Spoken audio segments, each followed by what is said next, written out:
thin man, Cleopatra. Overrated. And it happened one night. Clark Gable, Claudette Colbert. I rest my case. May I have the envelope, please? And the winner is... It happened one night. I knew it. I knew it. I knew it. I knew it. Dinner is on me.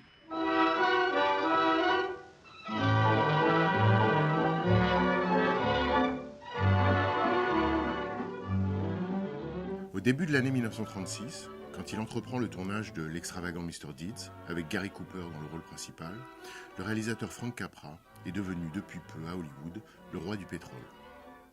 À la cérémonie des Oscars de l'année précédente, il a remporté pas moins de 5 statuettes pour son film avec Claudette Colbert et Clark Gable, New York-Miami, soit le croisement réussi entre une comédie romantique et ce qu'on n'appelait pas encore un road movie. Ainsi, et d'un coup, Capra a fait sa fortune et celle de Columbia Pictures, un petit studio devenu grand en partie grâce à lui.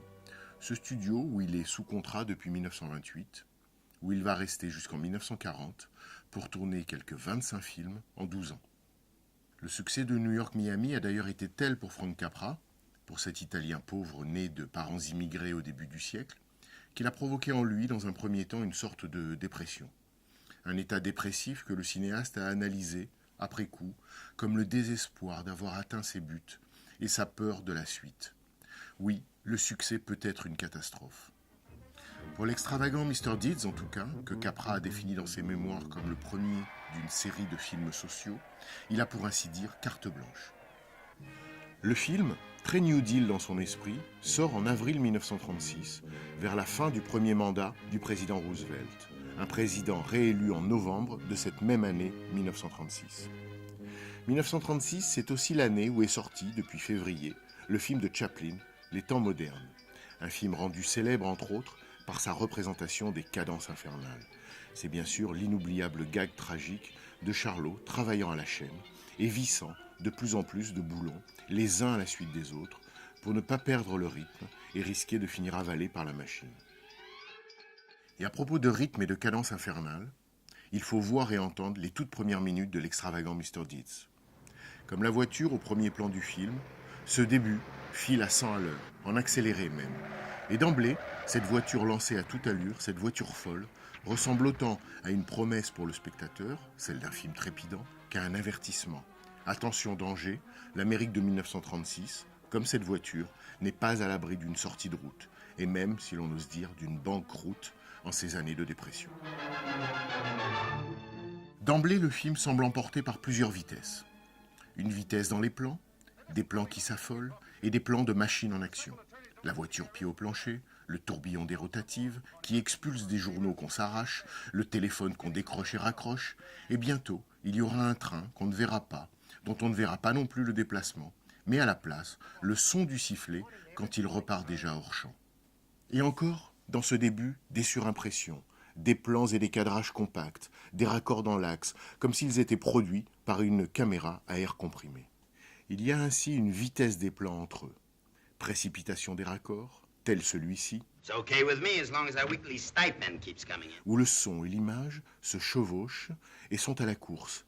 Un raccord où Capra n'attend pas sagement que le personnage ait fini de jacter dans son plan pour passer au suivant, mais lance ce plan d'après en faisant continuer au son la fin du précédent. Et toute cette vitesse des machines et de la machine cinéma est très vite relayée par celle des personnages, presque des machines eux aussi, qui parlent comme des mitraillettes. Il y a là tout un art de la formule, du punchline, de l'expression, de la réplique, de la chute. Pourquoi cette vitesse ? Pourquoi cette précipitation de la forme et du fond ? Par peur d'ennuyer le spectateur ou de le décevoir, Capra veut l'accrocher, l'embarquer tout de suite. Il fait en sorte que son film participe de la vitesse du monde moderne, il la mime. Si Capra fait aussi vite, c'est aussi pour faire d'emblée la critique audiovisuelle d'un monde qui va trop vite, au risque du ravin et de l'accident. Critique de la vitesse de la civilisation moderne, de cette civilisation de masse qui broie l'individu et sa précieuse singularité, qui fait de lui une figure anonyme. Welcome to Mandrake Falls, where the scenery enthralls Where no hardship e'er befalls, welcome to Mandrake Falls. That's pretty. Et s'il fait si vite, c'est pour décélérer soudain. C'est pour que le contraste ne soit que plus fort et plus visible avec ce qui suit. La tranquille vie de province, et au diapason de cette langueur profonde, Longfellow Deeds, Mr. Deeds, joué par Cooper, un personnage flegmatique et décontracté, tout le corps relâché bien dans sa peau, grand comme Lincoln, lent apparemment, mais du fait de cette lenteur philosophique, vif d'esprit en réalité, et insensible aux stimuli ordinaires. I have good news for you, sir.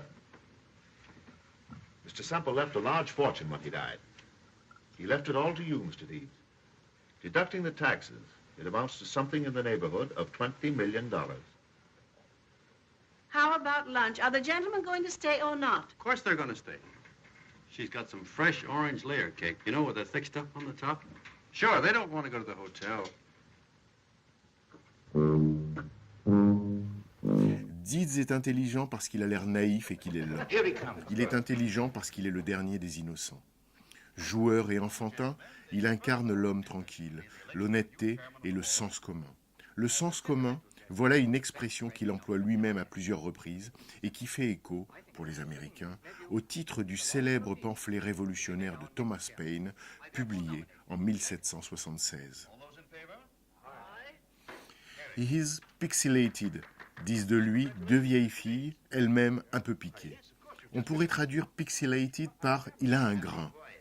Ce grain, c'est celui qui enraye heureusement la machine. Et en même temps, ce grain, c'est de l'huile. L'huile avec laquelle on fait vraiment tourner la machine sociale en préservant l'humanité de ses rouages. Ce que ce grain enraye, ça oui alors, c'est la standardisation et l'uniformisation galopante. Ce que le grain enraye, c'est la vitesse dangereuse et mensongère du monde. Dans ce monde hystérisé par le progrès et l'argent, dans ce monde trompeur et truqueur, dans un monde de faux-semblants et de masques, Longfellow Deeds, et Gary Cooper avec lui, a le visage de la vérité, il est le visage de la vérité. Ce visage, à lui seul, est magnifié comme un rempart et un antidote à tous les maux des temps modernes. Et s'il paraît si authentique, c'est aussi parce qu'il incarne ou représente à lui seul, ou au nom de tous les autres, une abstraction, le visage de tout un peuple, ce personnage du peuple, qui par la grâce du montage et presque un effet de surimpression des visages, se lève et se dresse en autant de gros plans lors du procès de Mr. Deeds. Ce peuple qui se manifeste enfin, qui semble tenir tout entier dans un seul corps et un seul visage, celui de Longfellow Deeds, et tenir tout entier dans le film de Capra. Un film fantasmé par le cinéaste comme un grand corps social, et un visage miroir dans lequel chaque spectateur reconnaîtrait le sien. Tout le cinéma de Capra considère le visage humain comme l'horizon lointain, la surface ultime, l'écran parfait, car le visage est pour lui un double lieu. Celui où s'exhibe la duplicité sociale d'un être, et celui où se réfugie et se révèle sa vérité. Là où l'homme se montre soit d'une pièce, soit tel Janus. Et sans doute Capra se questionne-t-il ici lui-même, lui aussi qui avait deux visages, lui le fils d'immigré et l'assimilé, lui l'homme de la rue et le millionnaire, lui le démocrate et le populiste. Sans doute Capra, avec son obsession des visages, s'interroge-t-il sincèrement et secrètement sur sa propre duplicité. I don't know where to begin. There have been so many things said about me that I... Le visage d'une pièce, c'est par exemple celui de Bessie, dans Bessie à Broadway, un film de 1928. Et qui ne comprend pas en un plan celui-ci, ce que ce visage exprime et ce qui s'exprime par lui. À l'inverse, le personnage masculin du film, qui deviendra l'amoureux de Bessie au prix d'un trajet de vérité, ce personnage masculin, acteur de théâtre, et donc double par des formations professionnelles en quelque sorte, ne cesse quant à lui de s'avancer à couvert, tantôt grimé comme le chanteur de jazz, tantôt dissimulé derrière un loup, se réfugiant en dernier recours derrière un paravent, il se retrouvera forcément au centre d'un bal masqué. Ou bien c'est cette scène extraordinaire dans la première partie d'Amour défendu, Forbidden, 1932. Ce récit d'une tragique histoire d'amour est comme l'image en négatif d'un conte de fées. C'est donc cette scène où Bob, joué par Adolphe Menjou, arrive à son rendez-vous amoureux avec un masque au nez long comme celui de Pinocchio. Les amants rient et jouent, double jeu, commedia dell'arte. Il a aussi un masque pour elle. Ils s'embrassent masque contre masque. Le visage de remplacement de Bob ne lui sert pas à cacher ses sentiments pour Lulu, Barbara Stanwyck. Ses sentiments pour elle sont sincères, mais bien à dissimuler à la jeune femme, puis à lui dévoiler le secret de sa condition d'homme empêché. Pour chacun des deux amants inséparables et séparés, les masques préfigurent alors leur obligation d'en porter un tout le temps. Certes, invisible celui-ci, mais un masque pour la vie. Un masque invisible et inamovible qui va se confondre ad vitam aeternam avec leur vrai visage en un ajustement impossible. Et ce n'est qu'à la toute fin, quand leur viendra à l'un et à l'autre le masque de l'âge, que l'autre masque, celui d'une vie entière, tombera enfin. Deux visages enfin rendus à eux-mêmes, dernière étreinte in extremis, bientôt recouverte par le masque mortuaire. Capra n'a pas toujours condamné ses personnages à une telle extrémité. C'est de leur vivant, le plus souvent, qu'il leur accorde la grâce d'être démasqués et de se révéler. Et il a donné plus d'une fois à la pluie cette fonction lustrale, voire baptismale. Cette force venue d'en haut fait alors coïncider le visage et l'être. Il pleut à verse dans Amour défendu, au cours d'une scène où les deux amants s'expliquent sans phare.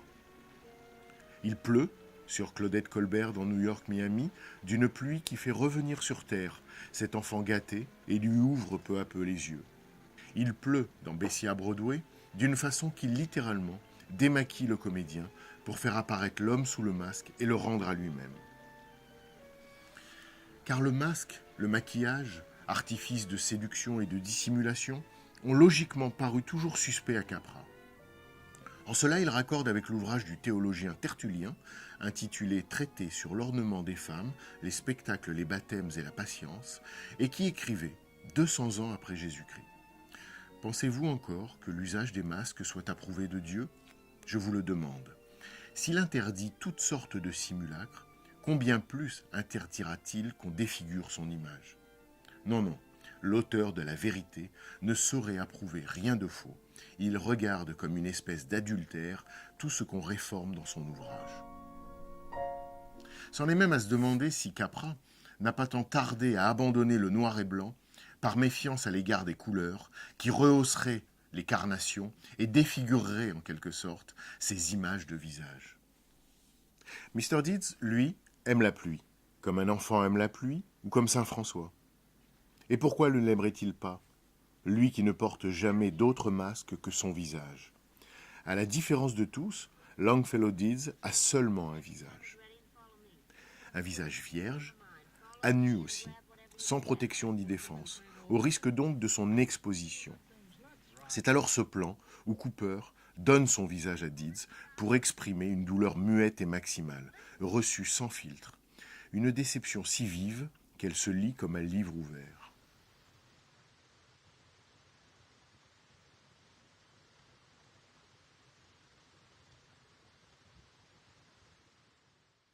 C'est cette souffrance que la jeune femme, jouée par Jean Arthur, va venir consoler au plan final en couvrant de baisers frénétiques ce même visage qu'elle a blessé auparavant. Avant de sourire et de l'embrasser enfin, Deeds reste un long moment absent et comme inexpressif, comme s'il lui fallait un temps pour réaliser ce qui lui arrive, pour comprendre que tout cet amour lui est destiné. D'où vient son temps de retard? Et d'où vient cet effet comique? Il vient à Cooper et il revient au cinéaste d'un temps qui les précède. Il vient d'un autre visage, le visage des visages, puisque ce fut le premier jamais filmé par Frank Capra. Il vient de Harry Langdon, acteur burlesque du temps du muet, et célèbre pour son air ahuri, pour son retard à l'allumage, pour ses réactions différées. Harry Langdon avait un visage rond, enfantin, un visage maquillé et poudré de blanc aussi, une tête de clown. Mais c'est un masque sans double fond, ni arrière-pensée. C'est un masque qui ne cache rien. C'est un masque d'innocence. Et ce visage, apparemment fragile, cet être visiblement démuni, manifeste en même temps une puissance. Il est le détenteur naturel d'une vérité à l'œuvre dans nombre de films de Capra à venir, et une vérité encore actuelle. Ce visage était célèbre pour sa lenteur. On pourrait même dire que le visage de Langdon célèbre la lenteur. Comme si le salut de l'homme, hier comme aujourd'hui, se situait décidément à l'inverse de la précipitation du monde, à l'inverse de son accélération, à l'inverse des temps modernes.